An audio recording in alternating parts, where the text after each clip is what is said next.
واقعہ کربلا حوصلے کا نام ہے، دلیری کا نام ہے. سنیں بات اصل میں کیا تھی، بڑے ٹھنڈے دماغ سے میری بات کو سمجھیے گا. حضرت مولا علی شیر خدا کے بعد مسلمانوں کے متفقہ امیر بنے تھے حضرت امیر معاویہ. انہیں امیر کس نے بنایا تھا؟ امام حسن نے.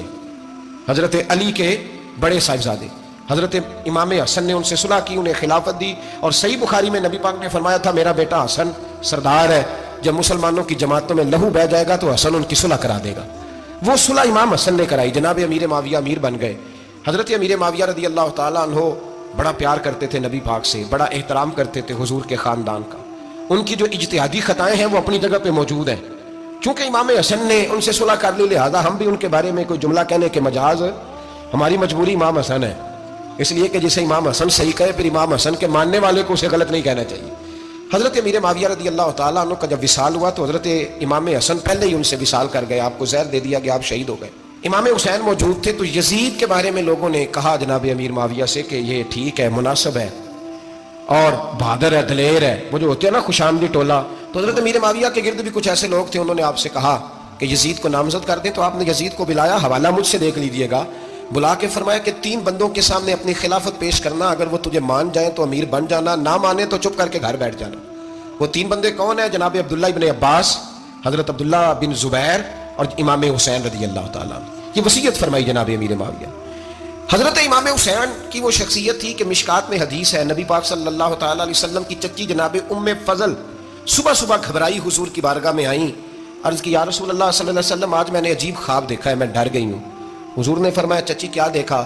عرض کی حضور میں نے دیکھا ہے کہ آپ کے وجود کا گوشت کا ایک ٹکڑا کٹ کے میری جھولی میں آ گیا ہے. حضور یہ کیا ہے؟ تو محبوب خواب سن کے مسکرائے، فرمایا چچی یہ پریشانی والا خواب نہیں، یہ تو خوشی والا خواب ہے. اللہ فاطمہ کو بیٹا عطا کرے گا اور وہ تیری گود میں کھیلا کرے گا. چونکہ وہ میرے وجود کا ٹکڑا ہوگا لہذا خواب تجھے یہ آئی ہے. تو امام حسین پیدا ہوئے، امام حسن کی عمر ابھی 11 مہینے تھی. تو نبی پاک نے امام حسین کو جناب ام فضل اپنی چچی کی گود میں دے دیا کہ فاطمہ کے لیے دونوں بچے سنبھالنا مشکل ہوگا. وہ خواب اس طرح پوری ہوئی. امام حسین سے حضور نے بڑا پیار کیا، بڑی محبت فرمائی نبی پاک سے. کچھ حدیثیں میں نے جمعے میں عرض کی تھی.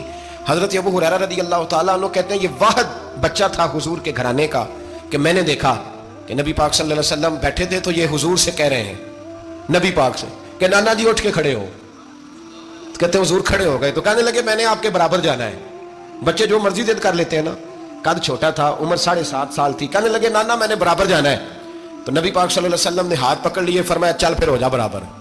تو حضرت ابو ہریرہ کہتے ہیں انہوں نے حضور نے ہاتھ پکڑے، اوپر کھینچا تو امام حسین نے پہلے اپنے پیر حضور کے گھٹنوں پہ رکھے، پھر نبی پاک کے سینے پہ رکھے.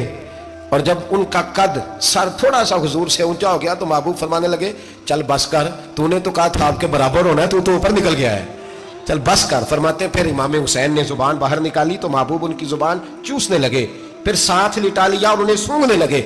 تو میں نے عرض کی حضور آپ حسین کو سونگتے کیوں ہیں؟ تو فرمایا ابو ہریرہ مجھے حسین کے وجود سے جنت کی خوشبو آتی ہے، مجھے حسین کے وجود سے جنت کی. ایک دن حضور گزر رہے تھے. اصل اس طرح تھا کہ یہ نبی پاک کا حجرہ تھا.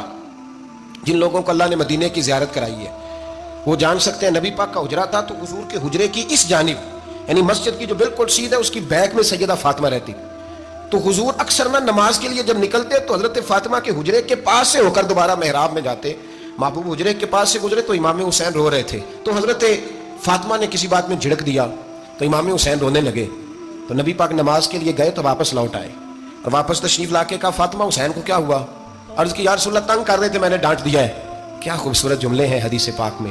سرکار نے فرمایا فاطمہ اس کو حسین کو نہ رونے نہ دیا کر، یہ جب روتا ہے نا تو میرے دل کو تکلیف ہوتی ہے. تو بی بی صاحبہ کہتی ہیں یہ حکم آیا نبی پاک کا میرے نام، پھر میں نے ڈانٹنا چھوڑ دیا. یہ ان کے فضائل تھے کم، ان کی تربیت خود نبی پاک نے فرمائی، خود ڈیوٹی. میں کسی منطق کا میں اب تو اللہ تعالیٰ معاف کرے، پہلے ہم لوگوں کو کہتے تھے فلانی مجلس میں نہ جانا فلانی، اب تو مصیبت بن گئی ہے، جانے کی ضرورت نہیں، ہر شے موبائل میں آ گئی. مجھے بھیجتے ہیں کہتے ہیں حضرت صاحب یہ ذرا سننا، یہ ذرا سننا. کل کراچی سے کچھ مہمان آ گئے تو بچوں نے وہ کلپ سنبھال کے یہ مولوی دیکھو کیا کہتا ہے. اب آیتیں پڑھی جا رہی ہیں قرآن پاک کی، اتنا ٹکڑا یہاں سے لیتے ہیں، اتنا ٹکڑا یہاں سے لیتے ہیں اور ملا کے پتہ نہیں کون سا مکسچر بنا رہے ہیں. کسی آیت کا ترجمہ نہیں، کوئی واضح حدیث نہیں. ایسے ہوا ہوگا پھر اس کو اس سے جوڑ لیں تو کیا بنتا ہے، اتنی جمع کر لیں. یہ کون سا دین ہے جو توڑ مروڑ کے بیان کر رہے ہیں؟ کون سا مذہب ہے؟ دین تو واضح کھلی کتاب ہے. اب ہمارا یہ شوق ہے، ہم ہر تماشا دیکھنا چاہتے ہیں. ہم اپنے لوگوں کی قدر نہیں کرتے اور بڑی بڑی دور جا کے ہم غلط معاملات میں جاتے ہیں، پھر ذہن ہمارے شکوک کا شکار ہوتے ہیں. ہمیں سمجھنا چاہیے کوئی ایسی کسی دلیل کی ضرورت نہیں ہے. جب ان کے واضح چیزیں ان کی کتابیں میں موجود ہے، حدیث میں موجود ہے، قرآن مجید میں ان کے فضائل کھول کے موجود ہے، تو دور جانے کی کیا ضرورت؟ حضور ان کی ٹریننگ کراتے تھے. پہلی بات تو یہ ہے کہ نبی پاک نے دعا مانگی تھی، یا اللہ میرے گھر والوں کو زیادہ روزی نہ دینا، انہیں ایک وقت روٹی دینا، ایک وقت کی بھوک دینا. یہ جو 10 دن کربلا میں انہیں ٹینشن نہیں نہ ہوئی، انہیں عادت تھی فاقہ کرنے کی، انہیں 3 دن وصلی روزے رکھنے کی عادت تھی. پہلی بات. دوسرا یہ کہ جہاد کی تربیت حضور خود کراتے تھے. حضرت فاطمہ زہرا کہتی میں پردے کے پیچھے دیکھ رہی تھی، نبی پاک نے امام حسن اور حسین سے فرمایا چلو میرے سامنے کشتی لڑو.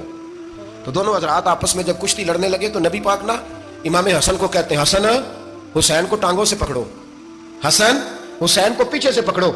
جب نبی پاک بار بار امام حسن کو بتا رہے تھے تو سیدہ پیچھے سے بول پڑی، کہنے لگی یا رسول اللہ آپ چھوٹے کو بتائے، آپ بڑے کو بتا رہے ہیں. بڑا تو پہلے 11 مہینے بڑا ہے، تو آپ چھوٹے کو بتائے بڑے کو بتا رہے. تو فرمایا فاطمہ تو چپ کرنا، جو میں دیکھ رہا ہوں تو نہیں نہ دیکھ رہی. ایک کو میں بتا رہا ہوں، دوسرے کو جبریل امین بتا رہے ہیں.